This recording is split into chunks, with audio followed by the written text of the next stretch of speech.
Hi అండి, ఈరోజు ఒక కలర్ రైస్ ప్రిపేర్ చేసుకుందాం. దానికోసం అన్నం వండి పెట్టుకొని నూనె వేసుకొని ఉప్పు వేసుకొని కలుపుకొని ఉంచుకోవాలి. కొత్తిమీరని శుభ్రంగా కడుక్కొని పచ్చిమిరకాయలు 4 తీసుకొని 2 కలిపి మిక్సీ వేసుకోవాలి.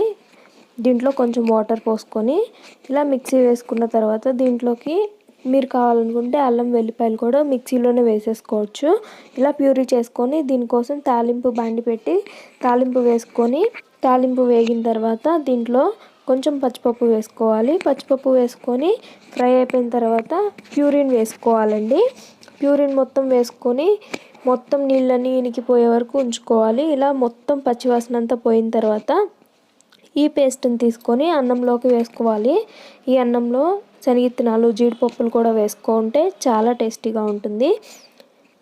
ఈ పేస్ట్ని కూడా వేసుకొని మొత్తం బాగా కలిపేసుకోవడమే అండి. ఎప్పుడైనా కూర చేసే టైం లేకపోతే ఈ రెసిపీని ట్రై చేయండి. మీకు ఎలా వచ్చిందో కమెంట్ చేయండి, సబ్స్క్రైబ్ చేసుకోండి.